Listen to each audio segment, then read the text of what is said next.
Today's Roanoke County Business Partners show is about agribusiness in Virginia and the impact on the local economy.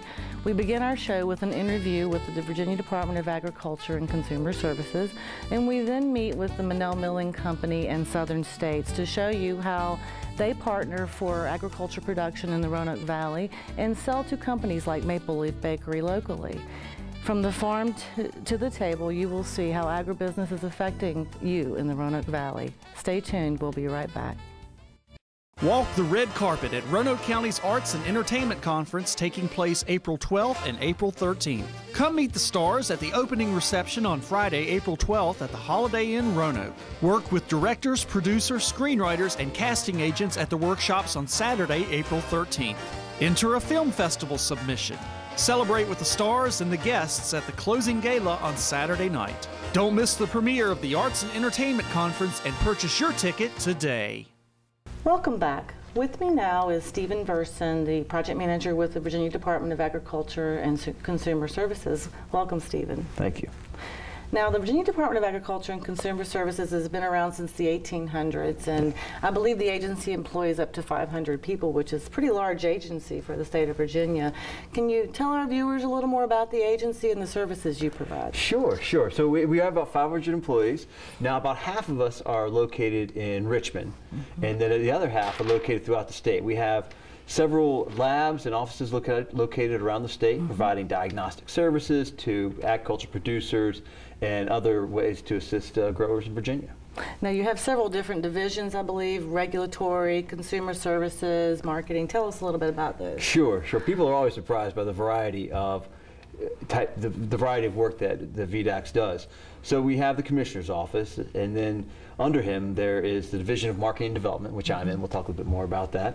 The Division of Consumer Services, and they do everything from making sure that you get a pound of turkey when you're at the grocery store, to making sure you get a gallon of gas in the weights and measures.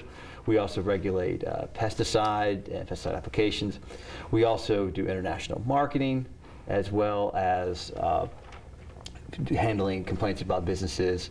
And there's also charitable gaming. So we even help regulate bingo parlors, as well as animal shelters, and just a wide variety of businesses. You're a very active agency, I know, and one of my favorite initiatives is the Virginia Grown Initiative. Can you tell us a little about that? Yes, Virginia Grown Initiative. It's kind of our flagship marketing program.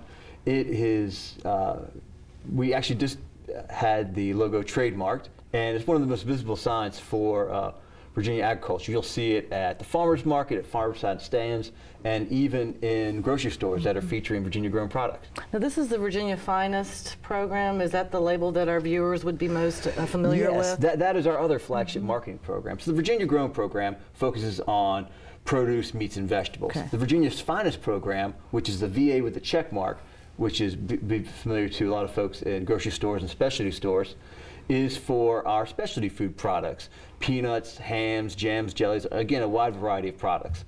We work hard to help our specialty food producers in Virginia be successful. We have trade shows every other year in Virginia, and annually we help take Virginia specialty food producers to trade shows around the country. And this also helps guide the consumer in knowing what products are grown in Virginia and what to purchase that's locally produced. Absolutely. We are seeing such an interest in locally grown and produced foods, and we hope the Virginia's Finest Virginia Grown programs will help customers find them. Both have terrific websites. vagrown.org is a great way for you to find any local produce you want. You can searchable by location or by the type of produce you're looking for, and then the vafinest.org is a good way to find any kind of specialty project to make great gifts for Christmas and other times. I know, I love that program, so I appreciate all that you're doing to help with promoting those products. Oh, happy to do it. Now, I know that you also work a lot with expanding businesses, companies that are growing in Virginia from an economic development standpoint. Sure. Tell us a little bit about those services that you provide. Yeah, that's actually my specific role at the agency. So within the Division of Marketing and Development, there's a unit that I'm in called Ag and Forest Development Services, and we're essentially the economic development arm for the Department of Agriculture. And the way I like to explain to folks what I do is that there is a whole world of assistance out there for farmers and for small businesses. The things at the state level, the federal level, the local level, nonprofits, industry groups, and it's my job to make sure that that world of assistance works as well as it can for individual businesses. Well, I know that our office in particular in Roanoke County Economic Development really enjoys working with your agency on economic development projects whenever you have some in our community. Well, yeah, thank you. And I tell you, having strong local partners like we have here in Roanoke is really important to our ability to do the job well. And we couldn't agree more. Now, the statewide impact of agribusiness in Virginia, can you tell me a little bit more about that? Yes. In 2008, VDAX worked with the Weldon Cooper Center out of UVA to look at the total economic impact of agriculture and forestry on Virginia's economy. And we found an annual impact of $86 billion on the impact, with touching almost 500,000 people, employees in the state. It's far and away the state's largest industry, and we have these numbers updated annually, and that way we can kind of keep track of the growing impact the ag and forestry have on the state. Well, and I noticed that the governor recently announced a new program as well called the Agricultural Forestry Industry Development Grant, AFID grant. Yeah, that's we were very excited about that. For years, the agricultural community, despite being the state's largest employer and largest industry, has never had any state-level economic development incentives that were targeted at it. And most of the traditional economic development incentives that were available to businesses just weren't a good fit for ag and forest businesses. Typically speaking, compared to other economic development projects you may hear of in the news, ag projects typically are a little smaller in terms of capital investment, fewer employees, the wages are sometimes lower, and because these businesses are place-based, they're hardly ever competitive between states. And those are the four major criteria for most traditional state economic development incentives. So this past General Assembly session, the Governor's Agriculture and Forestry Industries Development Fund was created, received unanimous support, not a single vote against it in either house, and it was funded, and then it was the responsibility of administering was passed to the Virginia Department of Agriculture and Consumer Services, and we work closely with the Secretary of Ag and Forestry in administering and rolling out that program. And in fact, we were very pleased to have the very first APHID grant announcement happen right nearby in Franklin County. In December, Governor McDonald went down to Homestead Creamery to announce the very first APHID grant award to them for a major expansion they're undertaking. Well, this program could mean a lot of great things for communities all across Virginia, and I think it holds a lot of promise for new agricultural businesses developing throughout Roanoke Valley. Yes, there is. Agriculture is the #1 industry across the state, and I know it's important here in the Roanoke Valley as well. One thing I didn't mention that our marketing division does that I know is relevant to many producers here in the Roanoke Valley is our efforts to help market livestock around the country. We have people working with feedlots in the Midwest and people interested in buying different breeding stock around the country, and are really helping to drive sales of Virginia feeder cattle and Virginia animals around the country, and really helping to drive up prices and help our area producers. Now, Stephen, if a business wanted to access the APHID's grant, where would they go to find out more information? Could they visit your website? And yes. If so, what is that address? Tell our viewers. Great. Well, it's the easiest way to find it is just to Google VDAX, VDACS, and APHID, AFID. It'll come right up. But if you go to the VDAX website, you can click through to our unit and APHID. But I think the Google search is the easiest way to get there. Okay. And I administer the program with the help of some of my colleagues, and I'm happy to answer anyone's questions about it. So if a business wants to get involved, they can work with their local government office of economic development and partner with them to work with VDAX as well to access this program. Well, I'm always here to help explain the program and how it works, but we always encourage businesses to work first with their local economic development personnel, and then to bring us in with the appropriate time. Stephen, thank you so much for being with us today. We really appreciate all the efforts of the Virginia Department of Agriculture and Consumer Services. Well, we appreciate all you do here, and I really appreciate the opportunity to come and speak with everyone. Thank you. Thank you so much. Stay with us. Be right back. What's the buzz about Green Ridge Recreation Center? It's a place that's close to my house that I can come and get in shape. We saw the quality of the exercise environment and the opportunity for our kids to enjoy it and take advantage of really a cutting-edge fitness facility. The staff here is wonderful. They are very hands-on. They love to help people. Join the fun through daily admission or membership. Green Ridge, healthy fun for everyone. Welcome to the town of Vinton. We're standing in front of Southern States Cooperative Roanoke Feed Mill. And joining me is the manager, Dave Jones. Dave, it's great to have you on the program today. And before we say another word or do anything in this interview, we need to let the viewing audience know about a major event that just happened to Vinton, and that is the 2012 Feed Mill of North America Award. Tell us about it. Well, this award is given by the American Feed Industries Association, a trade association that we're a member of. Right. It's also co-sponsored by Feedstuffs, which is a magazine of feed millers. And this contest has been going for many years, and we've been very close to winning. We've got a wall full of awards, but we've never won until this year. Well, what I think is most impressive is that you were in competition with what, 100 feed mills? 91 exactly. 91 exactly, and it was all over North America. North America. So thank you so much for bringing that type of profile to the town of Vinton and the county of Roanoke. We appreciate it. Thank you. So let's talk a little bit about Southern States.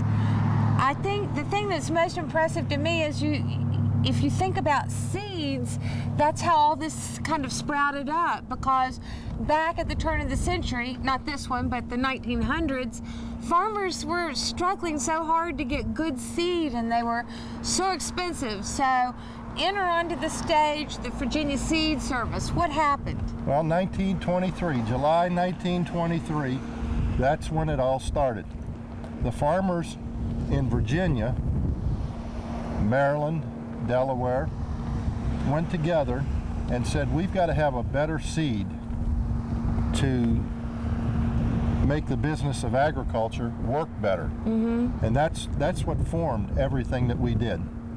And then Virginia Seed Service became... Virginia Seed Service was formed, and then Virginia Seed Service became Southern States Cooperative. Right. And through this, they started with seed, then they moved to fertilizer, then they moved to feed. In 1935, this feed mill was built. Right. Not the one that you see here now, but on this property. Right. This feed mill was built. This actually was the third feed mill that the company had. How did we get so lucky to locate the cooperative's third feed mill in Vinton, Virginia? Well, the railroad. The natural answer, the railroad, exactly. Comes right by us, and the railroad had a program called a throughput rate. And that's what, it moved grain out of the Midwest to the East Coast, and you would move the grain in, unload it, and then you could reload the car and go on. So that's why they located here, was because of the railroad. That's why they located right next to the railroad. Okay, well now tell me something else. What role does Southern States play in feeding the U.S. and other parts of the world? How are you helping farmers do this? Well, the world is growing. Right. Growing. And the numbers are out there that in the future years, we're going to have a lot of people here. And so Southern States is one of the biggest co-ops, the biggest co-op on the East Coast. And our part is part of it is to feed people. And that's what we're about. That's what we make here, is feed. Make about 100,000 tons a year of feed. Wow. So you're enabling farmers. So when you do that, what do you do that helps the farmer increase his percentage of yield for every acre? How do you help him be successful?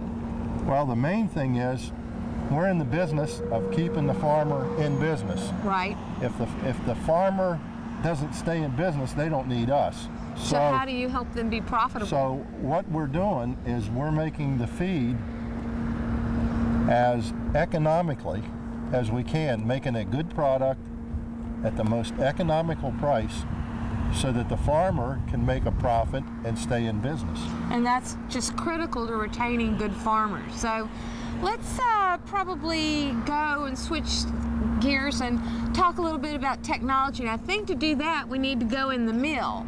So we're going to ask everyone to stay tuned. Don't go away because you want to meet Old Bill. Well, technology. I know when we talk about precision ag, that's on the agronomy side of the house. That's correct. With the feed mill, you have different types of technology, and this is Old Bill. This is he. How did Old Bill get its name? Old Bill was named after 2 previous Bills that worked here. And obviously loaded flats, right? And caught feed for many, many, many years. And so we just named it after those 2 fellas. I think that's very fitting. Now, how old is this machine? The machine's going on 6 years old. Okay. It's had 1 oil change in that time. 1 oil change. And how about if your car were like that? It saved the backs of how many employees? Oh, no telling. No telling? No telling how many. And the other thing is, it never fails to show up on Monday morning or has unscheduled vacation. It's always here. He's always here. Okay, I love that. Now you have one other technology that's very unique to this particular feed mill. What is that? We have a barcode reader that was developed in this mill. It was the first one in the world. And with that barcode reader, that's how we put our packages together of micro ingredients so that we're putting the correct micro ingredients with the correct feed. Okay. So that's wonderful. That's like you've got all these firsts going on. But there's one other thing that you really excel at, and that's recycling. Let's go talk about that, okay? Let's head out that way. All right. Dave, Southern States is to be commended for the leadership role that you have taken with recycling. I mean, it's amazing what you're doing in this plant. How much are you recycling? We've recycled over 100 tons of feed, 100 tons of material a year. Over 50 tons of that is paper. Right here in Baylor. Exactly. I think we also need to mention the town of Vinton and how successful they've been. Would you like to do the accolades? Well, the town of Vinton has the best recycling rate in the whole state of Virginia. They're in 60 plus. 60%? 60% plus. Nobody can touch that. All right. Well, speaking of the town of Vinton, I see the assistant to the town manager standing there. Ryan, come in here. How are you? Good, thanks. You know Ryan Spitzer, right, Dave? Yeah. Nice to meet you. Ryan, we were just congratulating Dave on their recycling effort, and also I know the town of Vinton wants to join us in congratulating them on receiving the 2012 Feed Mill of America, North America Award. Congratulations. Thank you. Thank you. So glad that you dropped by to be in on this, and we'll have to call it quits here, but Dave, thank you for giving us a tour of the mill and Southern States, and congratulations again. Thank you. All right, we'll be in touch. Be right back. Roanoke Valley Television RVTV Channel 3 is on Facebook. Go to www.rvtv.org and click on the Facebook icon to like RVTV3 today, your government and educational access station.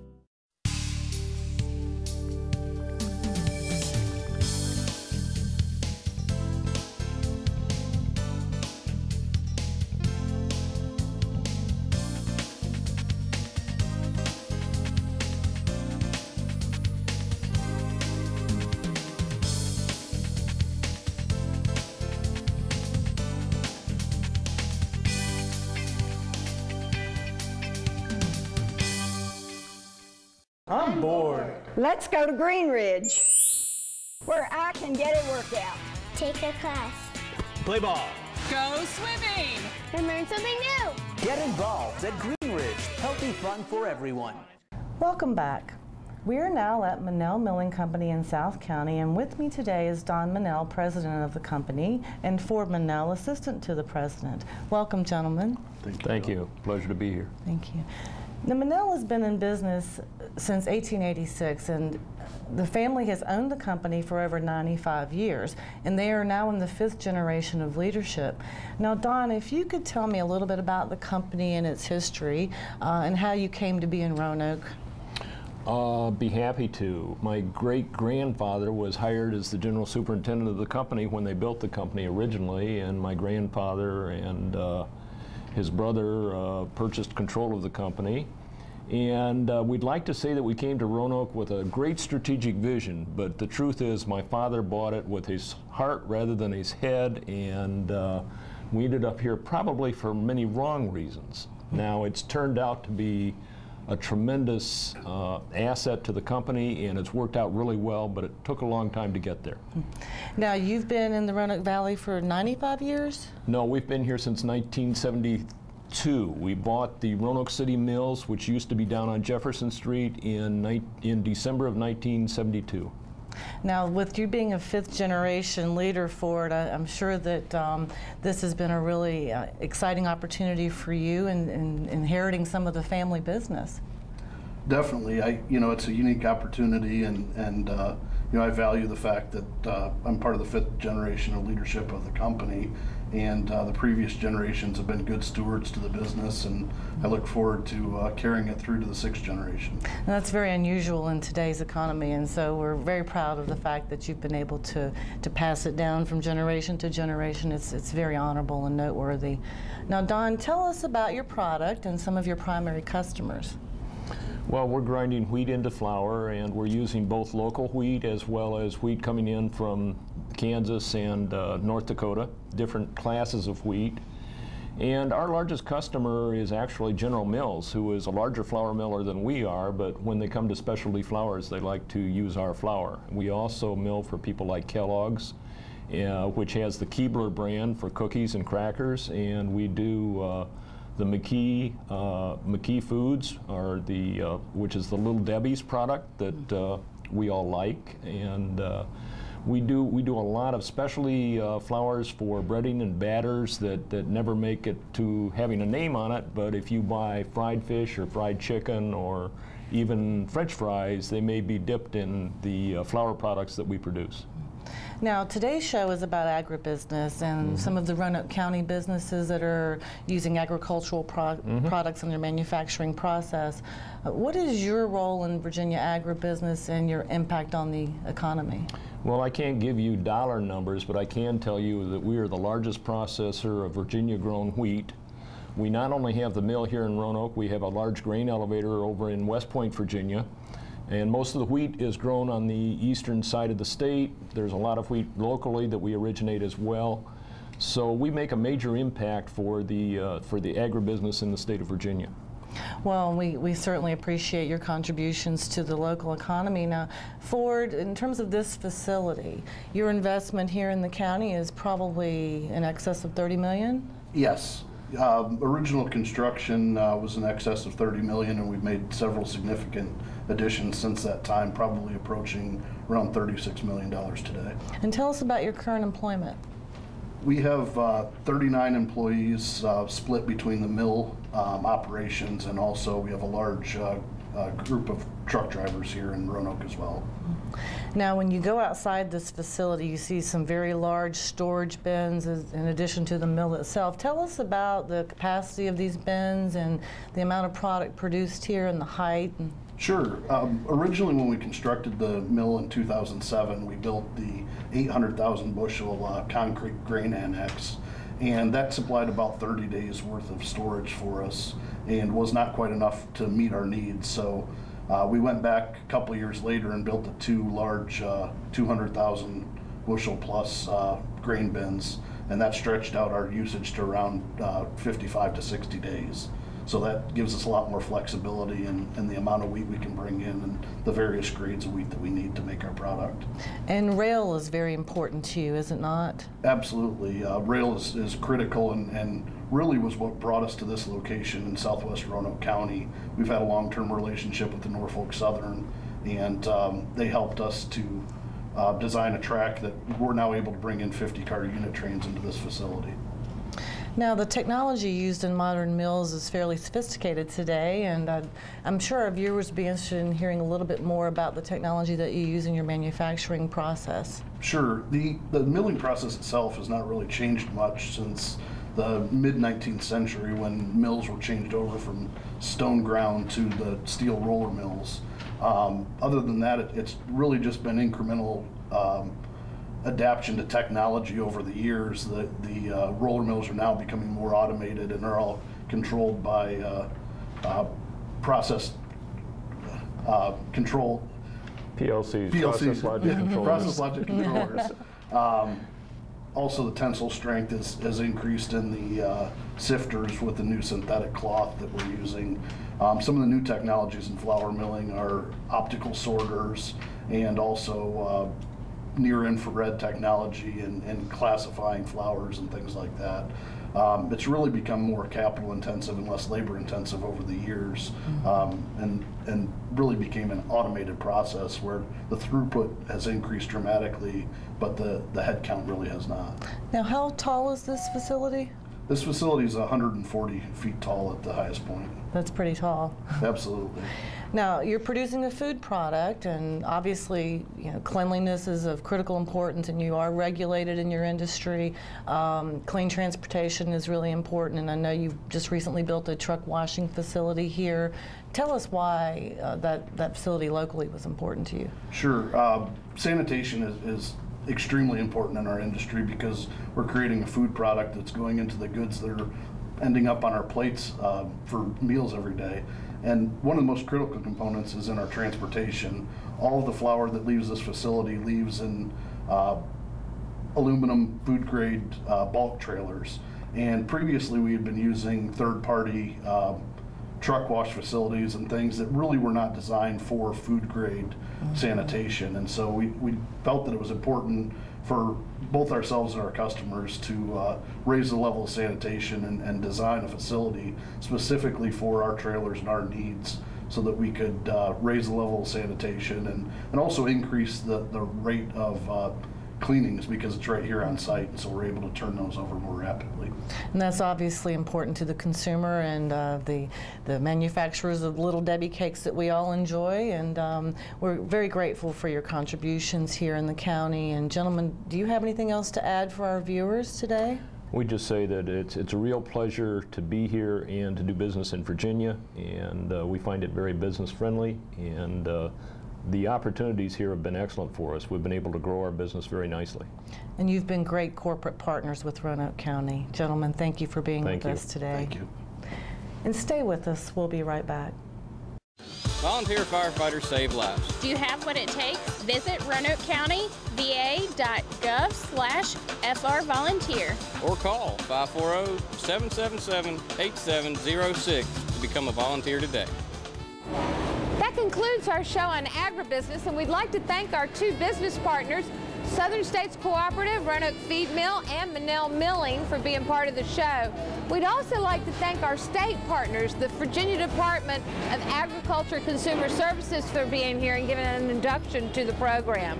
So, in the future, if you are expanding, if you're hiring, if you've just reached a new certification, if you have something that's newsworthy about your business, please call us. We'd like to highlight it on this show. The number is 540-772-2185. Thank you, and join us again on Roanoke County Business Partners.